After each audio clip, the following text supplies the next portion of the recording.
अभिव्यक्ति की आज़ादी बहुजनों को जो मिली वो अंग्रेजी काल में ही मिली। समाज को समझाना चाहते हैं कि हिंदुत्व रहने में, हिंदू बनकर रहने में कोई फ़ायदा नहीं है। अगर हमारे संवैधानिक व्यवस्थाओं को भी निरंतर छीण किया जा रहा है ऐसी सत्ताओं के द्वारा जो उन्हीं लोगों का नाम लेके हिंदुत्व का दर्शन खड़ा करते हैं, ये कैसा धर्म है कि हमारे लोगों को धर्म के मार्फत इकट्ठा करते हैं और सत्ताओं पर काबिज होते हैं।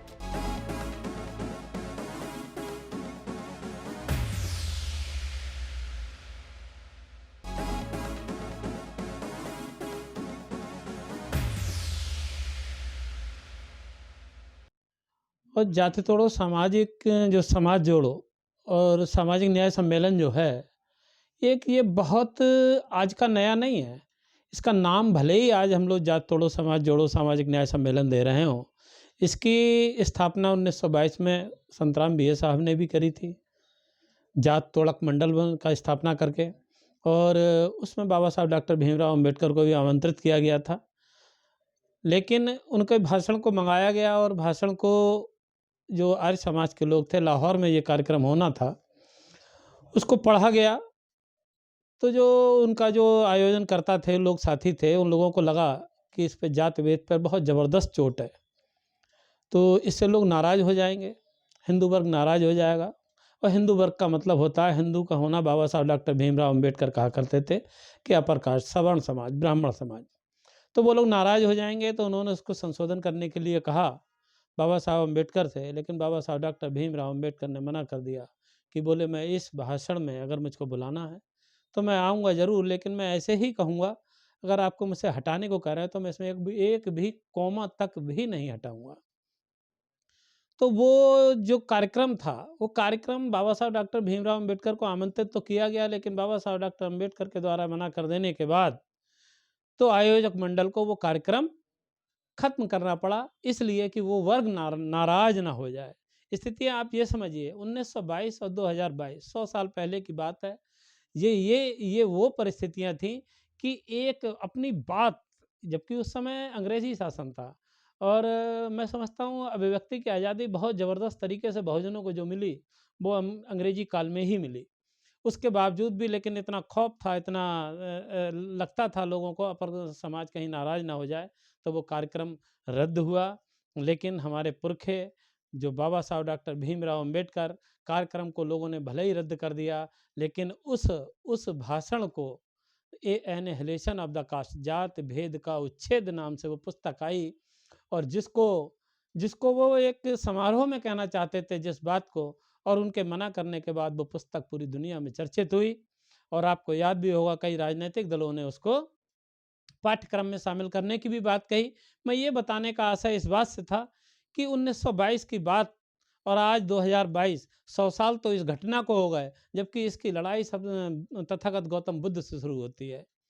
उन्होंने ही जो समाजवाद की बात करी, समानता की बात करी, करुणा की बात करी, दया की बात करी, शील की बात करी, ये गौतम बुद्ध के समय से हुआ। और इस परंपरा को बढ़ाया कबीर हैं, रैदास हैं, महात्मा ज्योतिबा फूले हैं, पेरियार ललई सिंह यादव हैं, राम स्वरूप वर्मा हैं, बड़ी लंबी कड़ी है, जगदेव बाबू कुशवाहा हैं।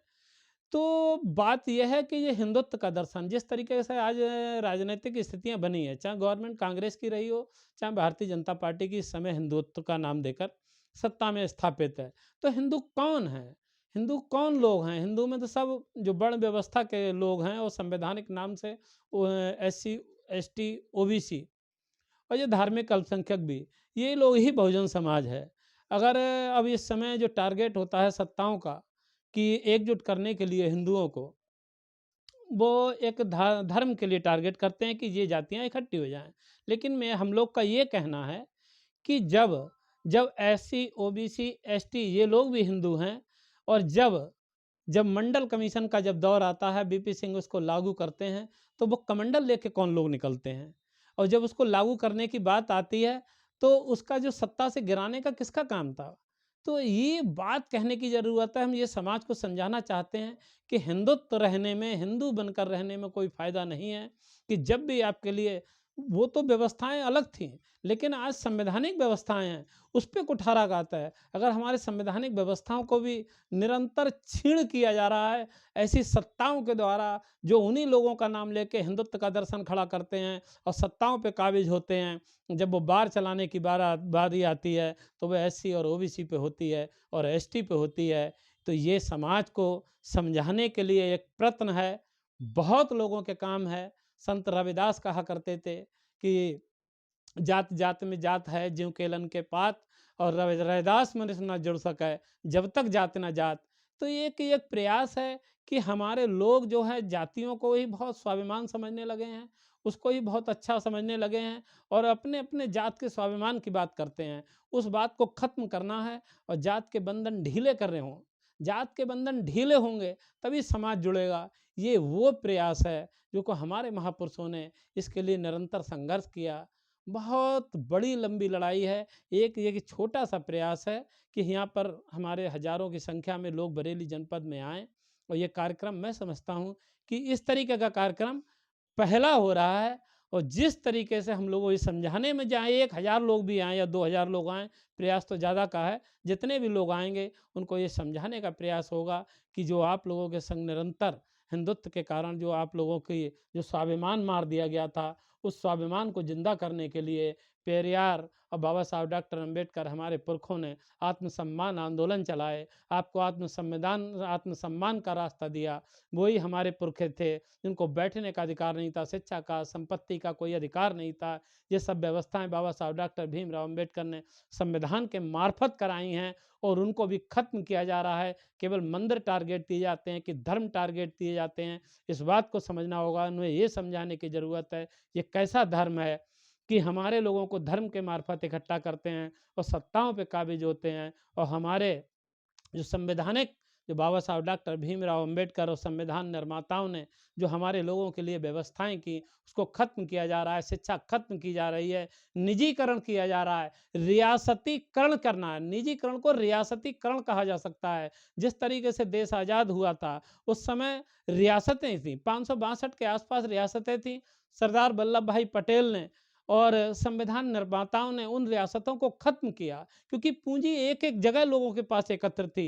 उसको विकेंद्रीकरण करके राष्ट्र निर्माण के लिए उनको विकेंद्रीकरण किया और राष्ट्र से जोड़ा, जिससे सारे लोगों को लाभ मिले, सारे लोग उसमें आए।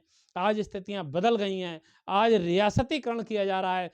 चंद लोगों को जो सत्ता में बैठे लोग हैं, पूरी पूंजी उनको समेटे दे रहे हैं, पूरी देश की संपत्ति उन लोगों में जा रही है। जब उनमें ये सारी संपत्ति एकत्रित हो जाएगी तो ये सत्ता का एक तरीके से रियासतीकरण है। इसको समझाने की ज़रूरत है कि शिक्षा हमारी एक ऐसी चीज़ थी और जो ऐसी चीज़ है जिसके वजह से परिवर्तन आया, लोग नौकरियों में आए, लोग व्यापार में आए, लोग राजनीति में आए। शिक्षा पे बहुत बड़ा भार है। शिक्षा को समझाना होगा हमारे लोगों को। जो प्राथमिक प्राथमिक शिक्षा थी, संविधान में भी व्यवस्था है। बाबा साहब डॉक्टर भीमराव अम्बेडकर कहा करते थे कि इंटर तक की शिक्षा बिल्कुल मुफ्त हो, और मुफ्त तो छोड़िए, आज शिक्षा महँगी हुई है। ये देश का बहुत बड़ा दुर्भाग्य है। ये देश कैसे आगे बढ़ेगा?